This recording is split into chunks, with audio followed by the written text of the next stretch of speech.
Yeah. All right. Well, I am just so excited to be coming to you guys again for another edition of our Create the Ripple heart-driven.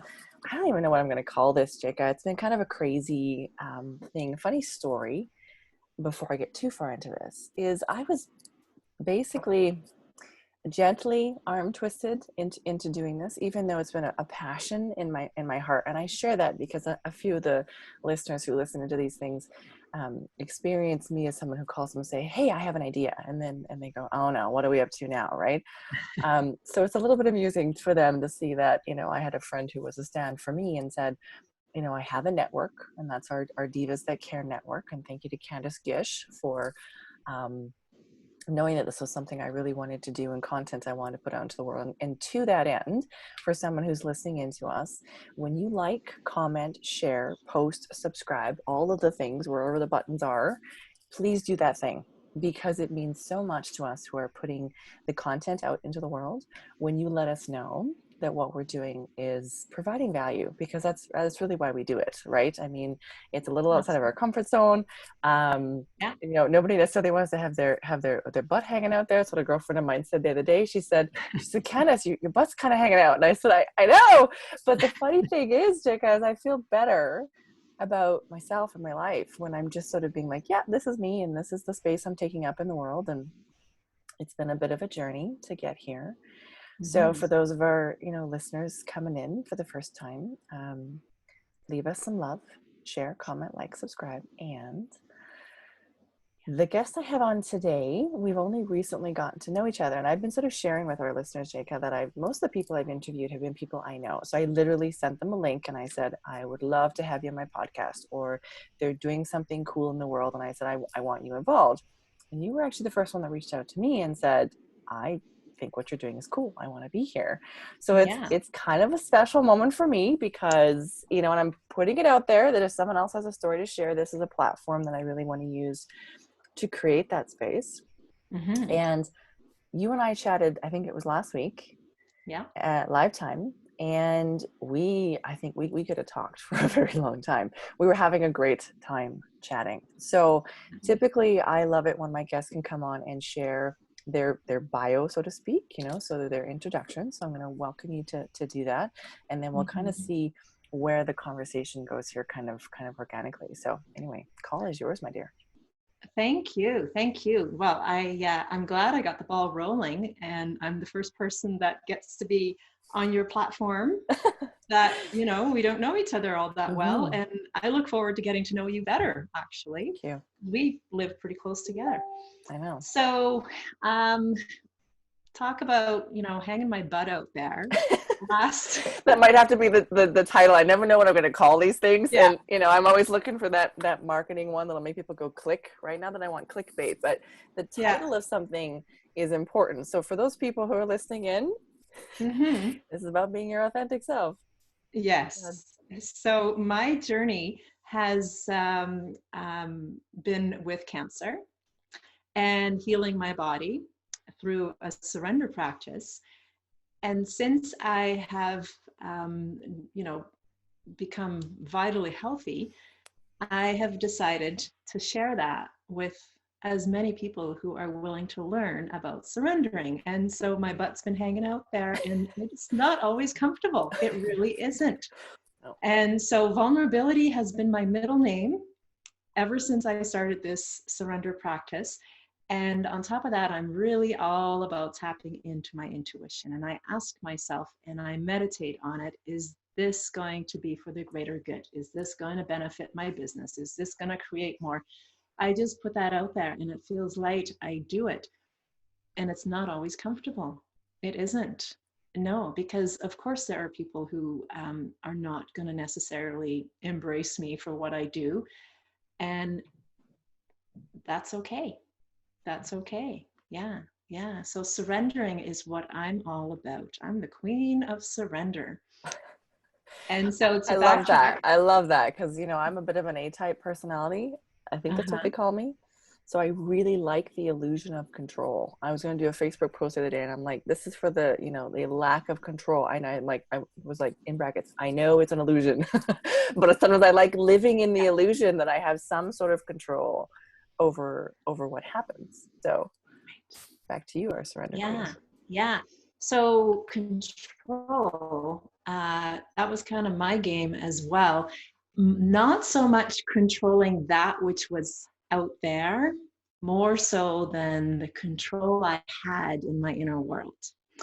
And so I was so, like, in regards to food and exercise and the way I look and the people pleaser and everything, I was a pressure cooker in controlling my behavior, because I realized when I started to put the microscope on myself, when I was, living with cancer and trying to figure out what the heck makes me tick and why is it that I ended up with 2 cancer diagnoses before the age of 50, when I'm not overweight and I'm not a smoker and I'm not a big drinker, and I'm, I seem to be doing everything quote unquote right.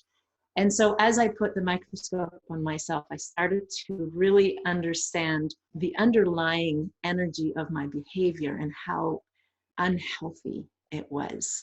And at the core was fear of rejection. And this came about when I was young, in my childhood, which is when most of our limiting beliefs are created and most of our patterns, our habits are formed. And so I had decided that if I was not skinny and if I was not fit and I was not doing what other people wanted me to do, that I would not be loved and I would in fact be rejected. And so this created an eating disorder. This created, I was a workaholic for years because I felt the need to prove myself because I didn't feel worthy, and bending over backwards for other people. And this caused so much dis-ease in my body that eventually it snapped and it created cancer. And the first time I was told the news that you have cancer was in 2007. I was 38 years old. And so I did the Western medicine, chemotherapy, radiation, surgery, hormone therapy, all of that. Didn't want to, but was kind of feared into it. The doctors gave me the fear tactic. So I went along with it. Then I spent about 10 years, reading a lot of self-help books and doing some retreats and starting to trust and listen. First of all, listen and figure out, my egoic voice versus my intuitive voice, and dissecting the two and listening to it. It took a bit more for me to trust it. But so I learned a fair bit over the 10 years, to the point that I thought, I'm good. I'm healthy. I'm not ever going to end up with cancer anymore. Right. And so a bit cocky. And sure enough, the cancer did return with a vengeance. It eventually became stage 4. I was doing everything under the sun to try and heal my body, not choosing Western medicine this time because my intuition said that is not going to benefit you. So all kinds of alternative ways, and nothing seemed to be working, and the cancer was gaining ground. And when I got the news that the cancer had spread and I had it now in my uterus and in my cervix and in my breast, all female parts, it brought me to my knees. And I finally in meditation said, I don't know what to do anymore. I don't know what to do anymore. Show me. There was a shift. And I had been told for quite some time, surrender. And up until that point, I'm like, I don't know how to help. Like, how do you surrender? I don't know, right? And the I don't know how frustration to that I felt. surrender. Somebody please tell me how Oh, to I love it. surrender. Yes. And in that moment, I got it. You get it when you get it, right? You get it when you get it. And I got it at that moment. And I started a surrender practice.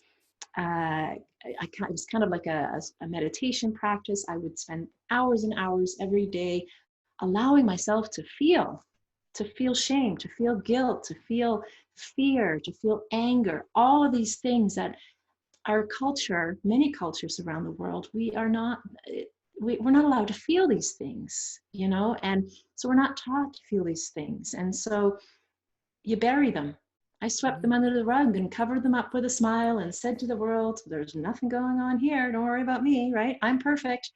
And meanwhile, it was a gong show in my inner world. And so I finally allowed myself to feel. I had to teach myself to feel anger and fear and rev it up and realize that that was the way for me to allow it to leave my body, so to speak, because the fear and the anger and the guilt and the shame and everything, they're very low vibrations, as you probably know. And they were stuck in my body, and they were what was causing all the havoc. And so when I finally acknowledged them and told myself, I'm allowed to feel this. It's okay that I'm feeling this. I love you, right? The self-love, I really had to nurture that as well.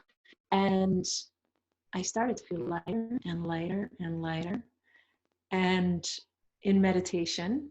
And then after I would be finished in meditation, which, you know, I was spending 3-4 hours a day at times, allowing myself to feel, and then rising above it, and then, you know, really seeing myself healthy and feeling as if I was already healthy. But then I would get out of my meditation and I would start kind of going back to my, you know, feeling kind of, oh, and whatever, right? And the fear would creep in again. So then I was like, okay, I'm going to set an intention. I want to feel this way always, not just in meditation.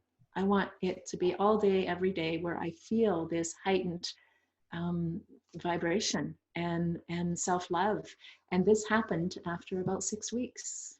I was in India at a pilgrimage, and out of nowhere, I remember I just kind of opened up my heart chakra, and I all of a sudden felt such tenderness and such gentleness that I had never felt for myself.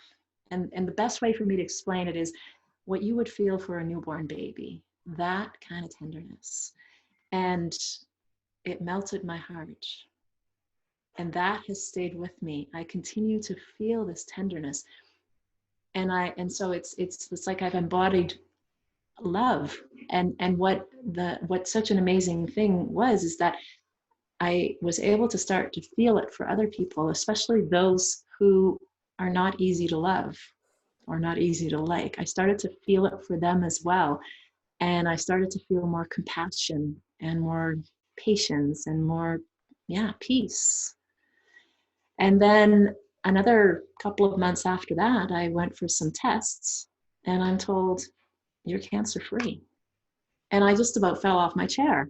I did not see that coming, because all I had been doing, I had pretty much stopped everything because nothing seemed to be working, and it was all super expensive. And we were traveling through Asia.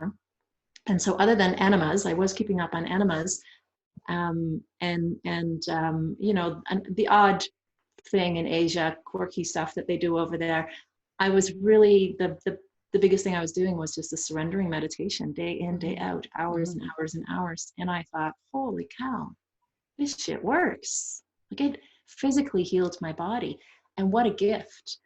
But the biggest gift is this state of being, right? This tenderness, this gentleness, and this peace that I have, that I've uncovered, because it was covered up with all of these limiting beliefs that I had, that I'm not worthy, and I'm not lovable, and I'm not smart enough, and I'm not good enough, and all of these lies.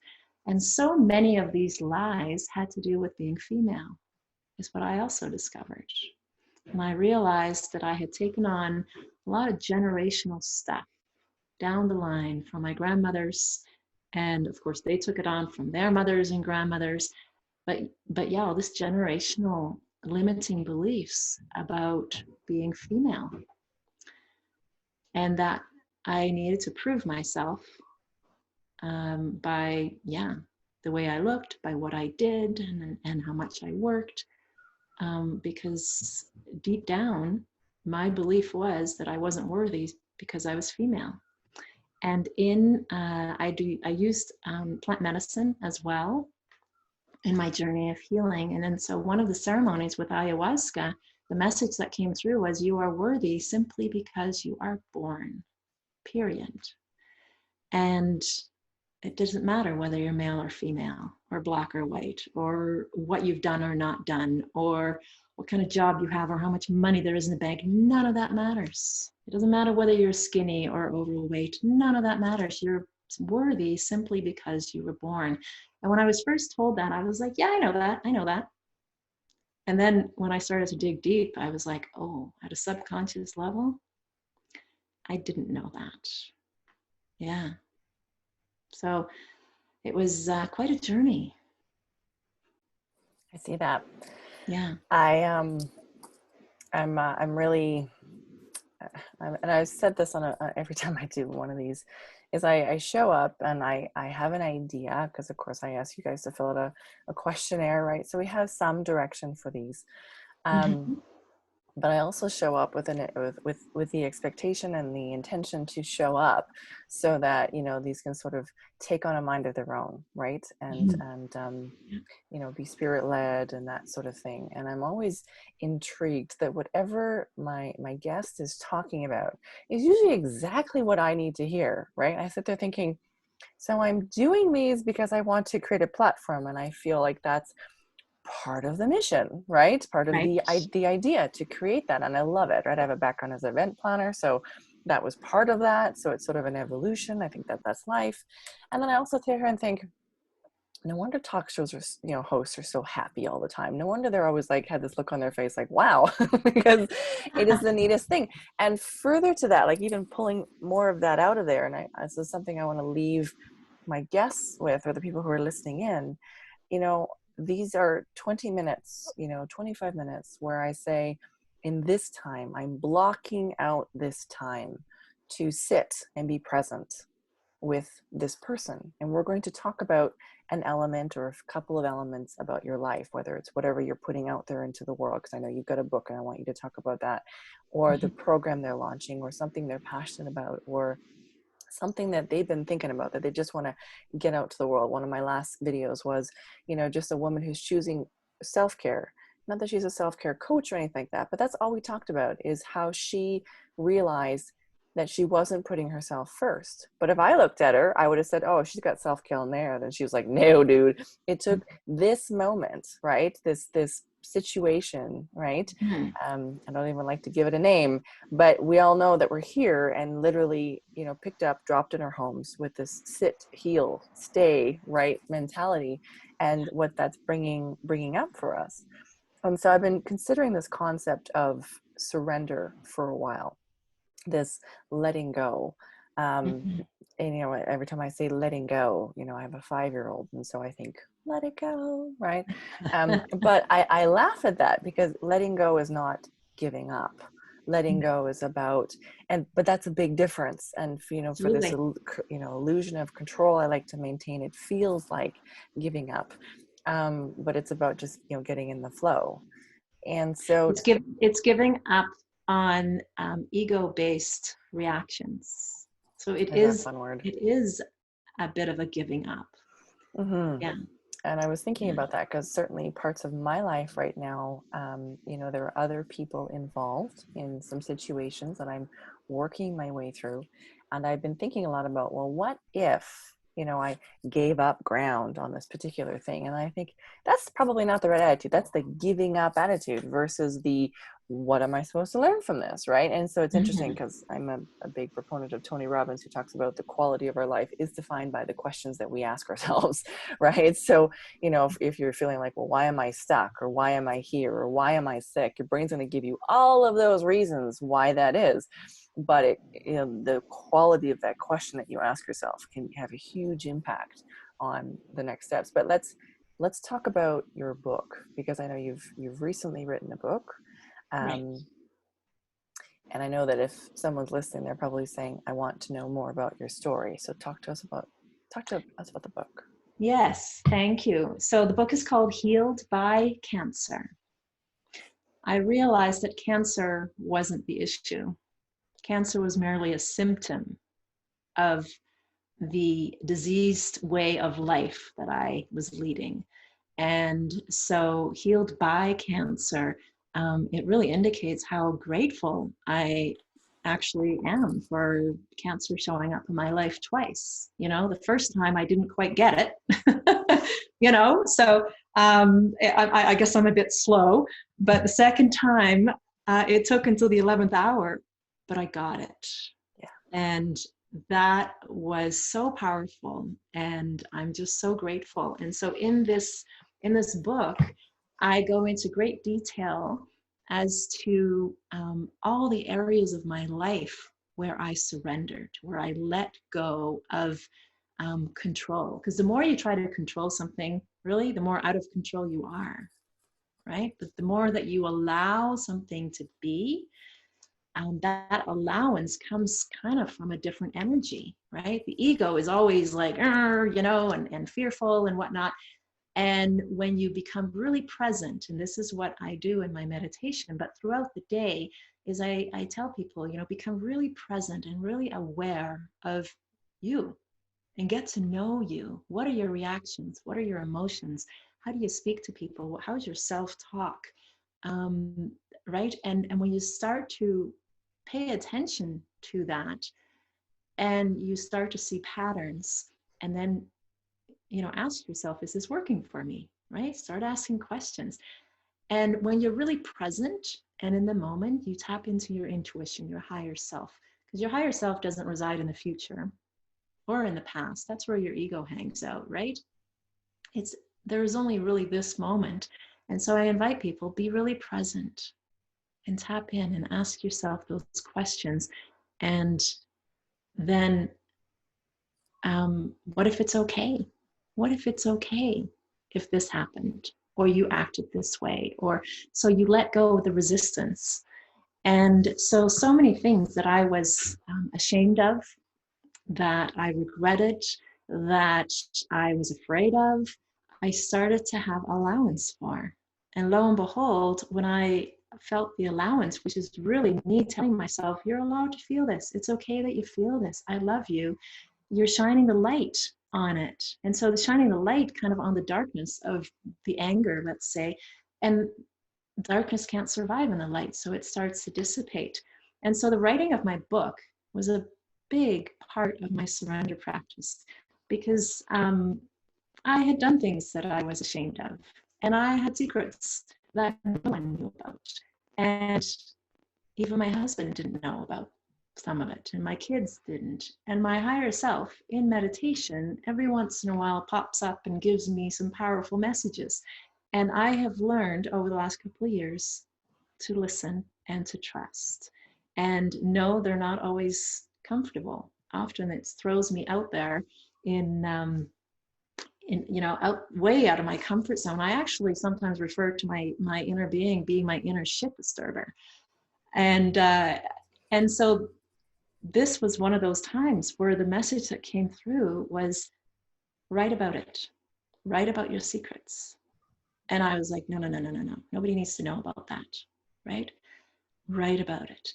And so here I had been surrendering, and I'd already healed my body, and obviously there was still enough discomfort, enough shame there that I still didn't want people to know, until that message came through. And I thought, all right, I obviously need to spend more time surrendering and loving myself unconditionally, because that's unconditional love means that you're okay with everything about you, especially the shameful bits, the angry bits, the fearful bits, right? Everything about you. And so I started writing about it. And people started to, well, the book just came out a couple of months ago, and the amount of comments that I've had from people where they're like, oh my gosh, it's like you wrote my story. Oh my goodness, I could relate to this and I could relate to that. Because I write about my relationship with money, my relationship around, you know, sex, my relationship with my husband, which is unconventional, my relationship with my body image, and my eating disorder that I had for decades. And so basically every area of my life I talk about in my book. And so I am really truly now an open book, and talk about vulnerability. And it takes courage to allow yourself to be vulnerable. And I've learned that being willing to be vulnerable is incredibly powerful. And that's where growth is. Yeah. Wow. Okay. So I am just honored that you came to share space with me today, because I feel like this is a really powerful message. I am just blown away. Not only that, because, surrender has been something I have been working on. You and I have lots to talk about. And I try to keep these, to a short and sweet, so that, obviously my target is, moms. And so they don't always have a ton of time, but I would love to invite you back, because you and I had some long conversations last time about gender and being women, and I feel like we really just started scratching the surface of this one. So for the listeners, I want them to know that we're going to have all of your details, and your data will be down below, whether they've found us on the Divas That Can Network, or they found us on YouTube, or whatever that is, that they'll be able to get in touch with you and to take advantage and order your book and that sort of thing. And I'd love to book you for another one of these, so we can talk specifically about some of these elements, because I feel like today we've talked about surrender.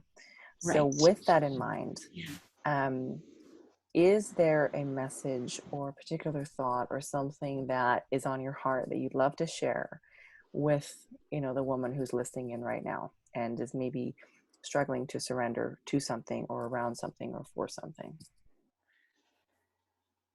I think the biggest thing is to be gentle with yourself, be patient with yourself, and to keep telling yourself, it's okay that I'm angry. It's okay that I'm reacting. It's okay that I'm emotional. It's okay that, my kids are driving me crazy, or I'm stressed about money, or, and to be the watcher, to be the witness of your reactions, of your emotions, of your words, and to keep being okay with it without judging.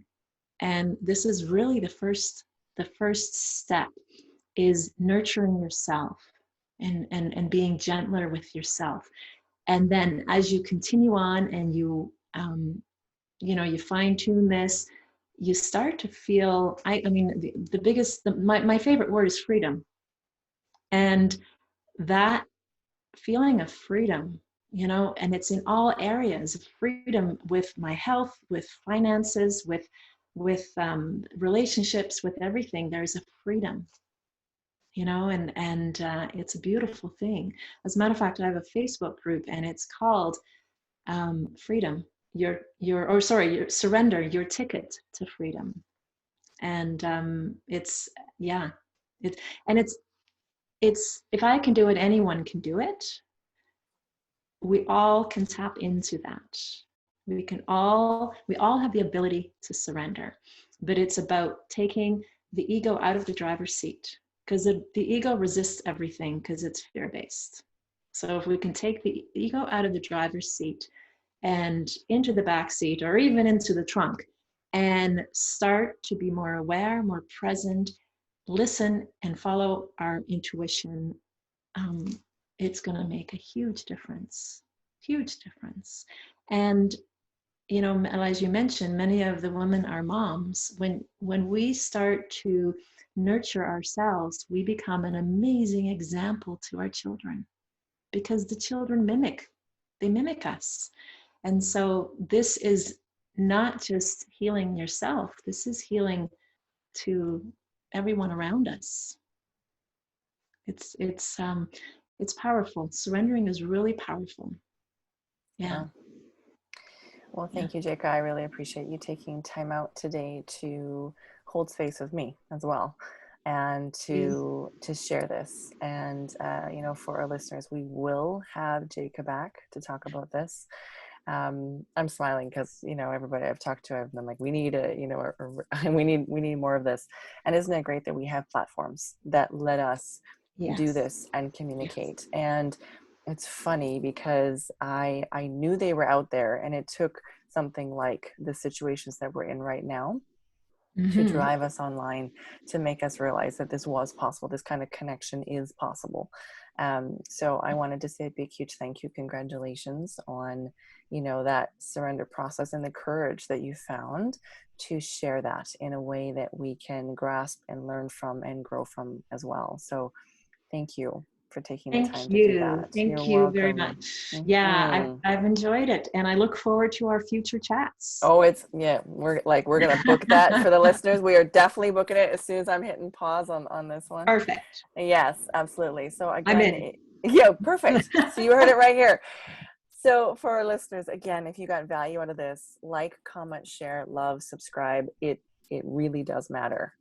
It is such an easy way for us to know that what we're doing has value. And of course, again, all of the information you need to connect with myself or with Jayka or any of the divas that I've interviewed over the last few weeks, they're always down below. And we welcome you to reach out to us so that we can connect. Again, thank you to our hosts platform, the Divas That Care. And Candice, thank you so much for being brave enough to put that out into the world so that we could do this together. So keep an eye out. Make sure you subscribe, follow along so you know when I post out new content, and we will talk to you guys again soon. Thank you so much. I appreciate it.